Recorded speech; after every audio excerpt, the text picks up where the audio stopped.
পিতা আদম আলাইহিস সালামের পরে থেকে শুরু করে নূহ নবী পর্যন্ত একটা জামানা অতিক্রম হয়ে গেছে। এই জামানার মধ্যে যে আদি জামানার মধ্যে আদি সন্তান যারা ছিল বা আদি পুরুষ যারা ছিল, পিতা আদম আলাইহিস সালামের বংশধর যারা ছিল, তখন পিতা আদম আলাইহিস সালামের বংশধর সবগুলোর কি করলো? ধ্বংস করে দিল। তার মানে কিয়ামত হয়ে গেছে, পৃথিবীতে একবার কিয়ামত হয়ে গেছে। একটা পরিবার বাচ্চা ছিল, ওই পরিবারের মধ্যে না হিন্দু, না বৌদ্ধ, না খ্রিস্টান, এমন কোন নাম রচনা ছিল না। এই পরিবারের থেকে আজকে সারা পৃথিবীর ভিতরে মানব সমাজ, মানব জাতি, এই মানব জাতির মধ্যে হেরা হিন্দু, হেরা বৌদ্ধ, হেরা খ্রিস্টান, হেরা চাকমা, হেরা ত্রিপুরা ইত্যাদি ইত্যাদি, এইভাবে বলছে এরা মুসলিম। এইভাবে ওই নূহ নবীর পরিবারের থেকে, আমরাও তো নূহ নবীর পরিবারের সদস্য। আজকের এই সমাজের মধ্যে দেখা যাইতেছে নতুন নতুন কিছু কিছু পণ্ডিতেরা দেখা যাইতেছে ওই পিতা আদম আলাইহিস সালামের নাম বিকৃত করতেছে, পিতা আদমের সন্তানের দাবি করতেছে, আদম নূরীর সন্তান। অথচ পিতা আদম আলাইহিস সালামের মধ্যে আল্লাহর রাসূল ব্যতিক্রমে কোনো নূরই নেই। কেমনে যে প্রত্যেকে এরা এই সমস্ত স্যাম্পলিং কথাবার্তা বলতেছে, ইউটিউবের মাধ্যমে ছেড়ে দিতেছে, কোথায় মাত্র জানি না। এখন ধর্ম হলো যার যার স্বাধীন। কথা ছিল কি ধর্ম ভিত্তিতে কথা আলোচনা, তাই না? আল্লাহর হক কোনটা, বান্দার হক কোনটা, এটাই তো কথা। আল্লাহর হক এখানে বুঝা যাইতেছে, আল্লাহর হক হলো কি যে মানুষ নিজের মনটাকে আল্লাহর নামে সঁপে দাও, এটাই হলো আল্লাহর হক। আর দুনিয়ার মধ্যে যাই কিছু আছে সম্পত্তি সবই হলো বান্দার জন্য। তবে তোমার কাছে যতটুকু নির্ধারণ করা আছে তুমি ততটুকু দেখশুন করবা, জামানত রাখবা, প্রয়োজনে খরচ করবা। অতিরিক্ত করলেই তুমি এটা জ্যাক দিতে হবে, হিসাব দিতে হবে। তো এখন মূলের কথা হলো আমরা সবাই আল্লাহর বান্দা। কে হিন্দু, কে মুসলিম, কে বৌদ্ধ, কে খ্রিস্টান, সেটা দেখার বিষয়টা পরে। এটা দেখার বিষয় যে নাই এমন না, যেহেতু আমার নবী মুহাম্মদ রাসূলুল্লাহ সাল্লাল্লাহু আলাইহি ওয়াসাল্লাম আমাদের মধ্যে কালমার বানিয়ে নিয়ে আসিয়েছেন, যে কলমার তলে অবস্থান করলে মানুষে নিজেকে মুসলমানের দাবি করতে পারে, নবীর উম্মতের দাবি করতে পারে, এবং এই কলমার মাধ্যমে রাসূল ও মুহাম্মদের সম্পর্ক লাভ করতে পারে। এই কলমার মাধ্যমে কলমা পড়লে শুধু রাসূল আর মুহাম্মদের সাথে সম্পর্ক হয় না। কলমা, যে কলমা মানুষের মধ্যে অবস্থান করেছে, সেই কলমার মধ্যে প্রথমে বলা হয়েছে অদৃশ্য নিরাকার। কলমার মধ্যে প্রথমে বলা হয়েছে অদৃশ্য নিরাকার, তারপরে বলা হয়েছে ইহার ভিতরে একটা আকৃতি, একটা নমুনা দেখানো হয়েছে, এরপরে একটা নমুনা দেখানো হয়েছে। এই নমুনার ভিতরে আমি আল্লাহর কুদরতি শক্তি, এই শক্তির ভিতরে মহানবীর অর্থাৎ মুহাম্মদ রাসূলুল্লাহ সাল্লাল্লাহু আলাইহি ওয়াসাল্লামের পবিত্রতা। মুহাম্মদ রাসূলুল্লাহ সাল্লাল্লাহু আলাইহি ওয়াসাল্লামের পবিত্রতার সন্ধান করতে হলে তাহলে যে আল্লাহর সম্পূর্ণ সংবাদটা মানুষের মধ্যে পৌঁছাইতে হবে, তার সাথে সম্পর্ক, তার সাথে সম্পর্ক করলে রাসূলের পরিচয় পাওয়া যাবে। রাসূলের একটা পরিচয় আছে, মুহাম্মদেরও একটা পরিচয় আছে। রাসূলের পরিচয়টা এইভাবে আসছে, পিতা আদম আলাইহিস সালামের কাছে যখন আল্লাহর বাণী পৌঁছাইল, আল্লাহর পবিত্র বাণী কালমা যখন পৌঁছাইল, তখন পিতা আদম আলাইহিস সালামের কোনো ব্যক্তি ছিল না, আল্লাহর কুদরতি একটা রূপ ছিল। ওই কুদরতি রূপটাকে রাসূলের রূপ বলা হয়। কিন্তু কি সেখানে পিতা আদম আলাইহিস সালামের আমলের পবিত্রতার রূপ উপস্থিত ছিল। যেহেতু এখানে পিতা আদম আলাইহিস সালামের সুরাতটাকে অর্থাৎ বাতিনি সুরাতটাকে উনি সামনে পাইছেন, সেই ক্ষেত্রে গৈরবতা বিশ্বাসের ভিত্তিতে সন্তানের উদ্দেশ্যে বলেছেন, তোমরা আজকাল পরের থেকে কলমা পড়বা লা ইলাহা ইল্লাল্লাহ পিতা আদম সফিউল্লাহ। এইখানের ভিতরে আরো একটা নাম আছে, সেটা হলো মুহাম্মদ রাসূলুল্লাহ, সেটা হলো আমার জন্য। মুহাম্মদ কি, রাসূল কি, সেটা আমি বুঝি। তোমাদের মুহাম্মদ ও রাসূল আমি, এখানে কি বোঝানো হয়েছে? তোমাদের মুহাম্মদ ও রাসূল আমি, যেহেতু তোমাদের কাছে আমি আল্লাহ সংবাদটা পৌঁছাচ্ছি এবং তোমাদেরকে পবিত্র বাণী শোনাচ্ছি, তোমরা পবিত্র বাণী গ্রহণ করিয়া নিজেকে পবিত্র তৈরি করবা। নিজের পবিত্র দেহ অস্তিত্বটা না, আমরা অনেক সময় যে দেহ অস্তিত্বটাকে পবিত্র মানে অজু গোসলের মাধ্যমে পবিত্র মনে করি, সেটা হলো না। এটা হলো একটা বাহ্যিক অংশ। আসলে পবিত্রতা নির্ভর করে একমাত্র যার যার মনের কাছে। পবিত্রতা নির্ভর করে দিলের কাছে, পবিত্রতা নির্ভর করে নিয়তের কাছে, পবিত্রতা নির্ভর করে বিশ্বাসের কাছে। আমি বিশ্বাস করলাম, এই হলো পবিত্রতার অংশ। যাই হোক, তারপর জামানা থেকে এই পর্যন্ত।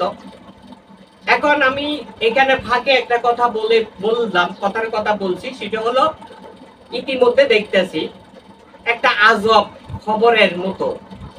আজব খবর মানে আমি আদম নুরির সন্তান বলছি। কি বলছেন ইউটিউবের মধ্যে? আপনারা কি বলছেন? আমি আদম নুরির সন্তান বলছি। এই পৃথিবীর ভিতরে হিন্দু, মুসলিম, বৌদ্ধ, খ্রিস্টান এমন কোন ব্যক্তি বাদ নাই সে আদম নুরি না। আদম নুরি মানে কি? আদমের সুরাতের আলো, এটাকে আদম নুরি বলা হয়। এখন যারা আল্লাহর প্রতিনিধিত্ব লাভ করে তাদের মধ্যে আদমের একটা স্পেশাল পরিচয় থাকে।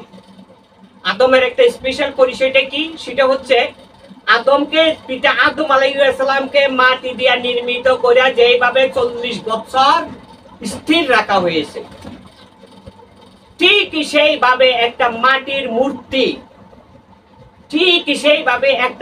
মূর্তি, কোনো এক সাধক সাধনার জোরে যখন আল্লাহর উপাসনা করবে, তার সামনে মাটির মূর্তিটা হাজির হবে। এই মাটির মূর্তিটা হাজির হওয়ার পরে যখন ওই আদম নুরির কাছে যাবে, হয় আদম ওই পিতা আদম আলাইহিস সালামের মূর্তির কাছাকাছি যাবে, হয়তো পিতা আদম আলাইহিস সালামের পা ছুঁয়া সালাম করবে, অথবা বুকের সাথে বুক মিশাবে। তখন কিন্তু ওই মাটির আদমটার মাটি থাকবে না, ওটা কিন্তু কুদরতি হয়ে যাবে। তারপরে সে আদম জাতের একটা সন্তান হয়। এরপরে জমিনে অবস্থান করার পর আল্লাহর হকমতে, আল্লাহর হুকুম অনুসারে সে খেলাফত প্রাপ্ত হয়। এইভাবে হযরত বরাবীর থেকে শুরু করে বর্তমান পর্যন্ত যত ওলিয়া উলিয়া নবী রাসূলগণ আগমন করেছে, প্রত্যেকে আদম জাতের অনুসরণীয়, আদমের হিকমত অনুসারে এই জগতের মধ্যে জাহিরি শিক্ষা কথা, আল্লাহ রাসূলের কথা মানুষের উদ্দেশ্যে বলেছে। অতএব আদমের মধ্যে কি কি ছিল? আগুন, পানি, মাটি, বাতাস। এই আগুন, পানি, মাটি, বাতাসে 3টে 4টা থেকে একটা রাসূলের নূর ব্যতিক্রমে নয়। আগে রাসূলুল্লাহ সাল্লাল্লাহু আলাইহি ওয়াসাল্লাম নূরের পয়দা করা হয়েছে, এই নূর থেকে আগুন, পানি, মাটি, বাতাসের সৃষ্টি করা হয়েছে, এবং আল্লাহর হাবিব দিয়ে 4 জনকে আবার কলমা পড়ায় মুসলমান বানানো হয়েছে। তারপরে পিতা আদম তৈরি করা হয়েছে, তারপরে আদম। এখন নতুন ভাবে আমরা শুনতে পারতাছি, যা সত্যের বাণী শুনতে পারতাছি। এই সত্যের বাণীর মাধ্যম দিয়ে যারা বলে গেল সেই হযরত বরফির কিছু জানতো না, খাজা মাইনুদ্দিন চিশতি উনি কিছু জানতো না, লালন সাহেব কিছু জানতো না, বাহাউদ্দিন নকশবন্দি কিছু জানতো না, মুজাদ্দাদ আল ফসানি কিছু জানতেন না, মানে কোন সাধক কিছু জানতেন না। এখন নতুন আদম নুরি সব জানে। তাহলে ভালো কথা, নতুন আদম নুরি যে সব কিছু আপনারা জানেন, এতদিন পর্যন্ত আপনারা কার শিক্ষা নিয়ে আজকে বর্তমানে কথাগুলো বলতেছেন? কাদের শিক্ষা? এই দেশে তো আজানই ছিল না ওলিয়া উলিয়ার ব্যতিক্রমে। এই আজানটার মধ্যে তো রাসূলের নাম দেওয়া আছে। আর প্রত্যেকটা আল্লাহর ওলি, আল্লাহর বন্ধু যারা রয়েছে, প্রত্যেকেই তো রাসূলের অনুসরণ করে। আল্লাহর গোলামের কেউ দাবি সরাসরি করে না। যদি কেউ বলতাছে, কেউ যদি বলে যে আমি যদি আল্লাহর গোলাম হইতে পারি, যে আমার জন্মজীবনে ধন্য। আর আপনারা দেখি সরাসরি আপনাদের সাহসটা কত বড়। আপনি পাক পাঞ্জাতনকে অস্বীকার করছেন, অথচ এই পাক পাঞ্জাতনের কথা কোরআনের পাতায় পাতায় আছে। যারা পাক পাঞ্জাতনকে অস্বীকার করে, ওলিয়া উলিয়াকে অস্বীকার করে, আল্লাহর ধার্মিকতাগণকে অস্বীকার করে, তারা তো ইবলিসের স্কুলের লেখাপড়া শিখছে। তাদের কাছে যদি প্রশ্ন করা হয় আপনার পীরের নাম কি, পীরের নাম কই দেখতো না, কই আমার পীরই লাগে না। আর যদি টুকাইন্যা টাকাইন্যা একজন পীরের কথা কয়, কব আছে কোন রকম, ওই যে আমার পীর হিডা ছিল একটা বানাইয়া টানাইয়া। কিন্তু হিসাবের পরিচয়টা হলো একজন মানুষের, অপরিচিত মানুষের পরিচয় প্রদান করতে হলে মানুষ হিসাবে তার পূর্বপুরুষ, আগে পিতার নাম বলতে হবে, দাদার নাম বলতে হবে, তার নাম বলতে হবে, 3 পুরুষ। আর যারা এই সমস্ত আবল তাবল কথাবার্তা বলে তারা 1 পুরুষ পর্যন্ত সীমাবদ্ধিত নয়। কোরআন পড়লে ধার্মিকতা হওয়া যায় না। অবশ্যই একজন আল্লাহ খলিফা, আল্লাহ প্রতিনিধির মাধ্যমে নিজেকে আত্মসমর্পণ করতে হয়। যদি আত্মসমর্পণ কেউ আল্লাহর নামে করতে পারে তবে সে আল্লাহর হক পূরণ করতে পারে। যতক্ষণ পর্যন্ত আত্মসমর্পণ করতে পারে না সে মানুষের উপর জুলুম করে। এই জুলুমের হিসাবটা দুনিয়াতেও দিতে হবে, আখিরাতেও দিতে হবে। এই জন্য মানুষের মধ্যে সবচেয়ে বেশি মূল্যবান সম্পত্তি সেটা হলো অস্তিত্ব। এই অস্তিত্বের মধ্যে যাই কিছু আছে তার নিরাপদ রাখার জন্য আল্লাহর সাহায্যের প্রয়োজন আছে। আল্লাহর নবী সাল্লাল্লাহু আলাইহি ওয়াসাল্লামের কলমা দরকার আছে। এই সমাজের মধ্যে মুসলমান ছাড়া অন্যরা তো কলমা পড়েই নাই, কিন্তু তারা যদি স্বীকার করতো মনে প্রকাশ্য বরাবর করে যে আমরা কলমা স্বীকার করলাম, যেহেতু আল্লাহর ইচ্ছা ব্যতীত আগুন পানি মাটি বাতাস পয়দা হয় নাই, আর আগুন পানি মাটি বাতাস ব্যতীত আদম পয়দা হয় নাই, আদম ব্যতীত আদমের সুরাত পয়দা হয় নাই, আদমের সুরাত ব্যতীত আমাদেরকেও কেউ পয়দা করে নাই। আদমকে এক জিনিস দিয়ে তৈরি করা হয়েছে, আমাদেরকে অন্য জিনিস দিয়ে তৈরি করা হয়েছে। আদমকে সরাসরি পানি দিয়ে তৈরি করা হয়েছে, আমাদেরকে সে মাটি পানিকে এক জায়গায় জাল করিয়া জালের মাধ্যম দিয়ে তৈরি করা হয়েছে। পার্থক্য আছে, সময়ের প্রতি পরিবর্তিত একটা পার্থক্যতার ব্যাপার আছে। যাই হোক, আমরা কে কি বললো কে কি করলো সেটা আমাদের বড় বিষয় না, কিন্তু আমার কাছে প্রশ্ন দাঁড়াইতেছে এইখানে সেই হযরতে বরফির যিনি মায়ের গর্ভে থাকিয়া নিজের গর্ভধারণী মারে পর্যন্ত নিরাপত্তা দিয়েছে সাপের মধ্য থেকে, ফকিরের মধ্য থেকে, হাদিসে আসছে। যার পিতা একটা ফল খাইতে যাইয়া নিজেকে অপরাধী করিয়া 12 বছর 36 বছর গোলামি ঠেসছে,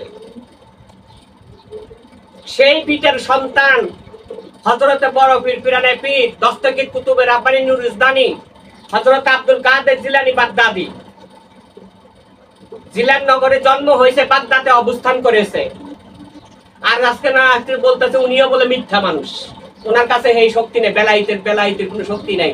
বেলায়েতের নতুন একজন মানুষ তৈরি হয়ে গেছে বাংলাদেশের মধ্যে, উনি বেলায়েত পাশ করিয়া বলে আল্লাহ হয়ে গেছে গা। এই সমস্ত আবল তাবল কথাবার্তা যারা বলতেছেন তারা নিজের ইমানকে নিজেরা ধ্বংস করছেন। আপনি এর চেয়ে বেশি কিছু করলেও আপনার জন্য জেল ফাঁসি নাই, ধর্ম যার যার স্বাধীন, কিন্তু শিক্ষার একটা নিয়ম নীতি আছে। কোন মানুষ যদি শিক্ষা দিতে হয় আগে নিজেকে ছাত্র হইতে হয়। উপযুক্ত স্কুলে যদি লেখাপড়া করে তার মাস্টারের কথা সে বলতে পারে। যে মাস্টারের পরিচয় দিতে পারে না, স্কুলের ঠিকানা দিতে পারে না, সে আবার কিসের সার্টিফিকেট নিয়ে লেখাপড়া শিখাইবে? তো এরকম লেখাপড়া হলে এরকম চায়ের দোকানে পয়সা পয়সা, হ্যাঁ আল্লাহর কথা রাসূলের কথা বলার হক সবারই আছে, সবাই বলতে পারে। সাতজনে পয়সা পয়সা MBBS পাস করলে কোনো সার্টিফিকেট থাকবে না। সার্টিফিকেট আনতে হলে সরকারি স্কুলে লেখাপড়া করতে হবে। আর সরকারি স্কুল হলে আধ্যাত্মিকতা অনুসারে আসমানি জগতের থেকে যার উপর আল্লাহ রাজি খুশি হয়েছে, হযরতে বরফির উপর রাজি হয়েছে, খাজা মাইনুদ্দিন চিশতির উপর রাজি হয়েছে, হযরতে বাহাউদ্দিনের উপরে রাজি হয়েছে, হযরত নসরুদ্দিনের উপর রাজি হয়েছে, মুজাদ্দাদ আল ফসানির উপর রাজি হয়েছে, গোলাপ শাহর উপর রাজি হয়েছে, এবং বাংলাদেশের বাইরে যত ওলি আল্লাহগণ গাউস কুতুবগণ প্রত্যেকের উপর আল্লাহ রাজি পিঠে তাদের অনুসরণী যারা তাদের সার্টিফিকেট আছে। তাদের সার্টিফিকেট হলো যে যাহাকে অনুসরণ করিয়াছে। আর ওয়াহাবি কোনো সার্টিফিকেট নাই, একমাত্র ওয়াহাবিরা বলতেছে আমাদের সার্টিফিকেট হাদিস আর কোরআন। হাদিস কোরআন দিয়ে কখনো ঈমান আনা যায় না, হাদিস কোরআন পড়ে ঈমান আনতে হয় রাসূলের উপরে। রাসূলের জামানাতে বলা হয়েছে ভবিষ্যতে এই পৃথিবীর ভিতরে আমার শিক্ষার আলো যেমন ছড়াবে, আমার শিক্ষা ইসলামকে ধ্বংস করার জন্য বাইরে তত বেশি বৃদ্ধি পাবে। বর্তমানে আমরা জানি যে ওলিয়া উলিয়া তো এই দেশে ধর্ম আনছে, কিন্তু সাধারণ সমাজে জানে মুন্সি মালানারা ধর্ম আনিয়াছে। এই মুন্সি মালানা হলে একটা সুন্দর একটা লেবাস, দাড়ি পাগড়ি টুপি জুব্বা, এটার ভিতরে যে জিনিস আছে এটার খবর একমাত্র আল্লাহ জানে। আর ওলি আল্লাহর উপরের অংশ দেখায় না, ওলি আল্লাহগণ ভিতরের অংশটা দিয়ে মানুষের মধ্যে শিক্ষার আলো দিয়ে থাকে। ওলি আল্লাহগণ সামনে যদি একটা খাবার যায়, একটা আপেল যায়, সে খাবারটা হাতে নিয়ে মুসরা মুসরি করে, আমি কি একলা খাবো? আমার সাথে একজন সঙ্গী হইলে ভালো হইতো। এমতার সামনে দুইজন আসে, দুইজনের 3টা ভাগ করা হয়। এই 3টে ভাগ করে ওলি আগে অনুমতি দেয়, খাও বাবা খাও, তোমরা খাও। আর একটা ভাগ নিয়ে বসে থাকে। এমতার টাইমে আরো দুইজন আসে, ওই দুইজনের আবার এটাতে ভাগ করে দেয়। তাতে ওলি আল্লাহগণ খুশি। আর যারা রাসূলের আদর্শ গ্রহণ করে না, আত্মসমর্পণ করে না মানুষের মাধ্যমে আল্লাহর কাছে, তারাই এইভাবে ওই ওলি আল্লাহর বিরোধিতা করতে করতে একদিন রাসূলের বিরোধিতাও করে। মুহাম্মাদের বিরোধিতা এই পর্যন্ত হয়ে গেছে। অবশ্যই আমি ভিডিও ছাড়ছি, মুহাম্মদ নবী হইতে পারে না। একজন মুসলিম লেবাসধারী মানুষে বলেছে। মুহাম্মদ 1300 সাহাবার সাথে প্রতারণা করেছে, একজন স্কলার বক্তা বলেছে। অথচ সারা বাংলাদেশে সবাই জানে যে তারা আলেম। এই সমস্ত আলেমের দ্বারা ইসলামের ক্ষতি হয়, ধ্বংস হয়। যারা ইসলামের ক্ষতি করে, ধ্বংস করে, তারা দেশেরও ধ্বংস করে। তারা ইসলামের দুশ্মন না, শুধু তার দেশেরও দুশ্মন। অতএব এই সমস্ত মানুষ থেকে আমরা সাবধান থাকবো সবসময়। আল্লাহ সকলের কাছে হেদায়েত নসিব করুক, সকলের মধ্যে কালমার নসিব করুক, সকলের মধ্যে কালমার জ্ঞান দান করুক। সকলের প্রতি সালাম, আসসালামু আলাইকুম ওয়া রাহমাতুল্লাহ।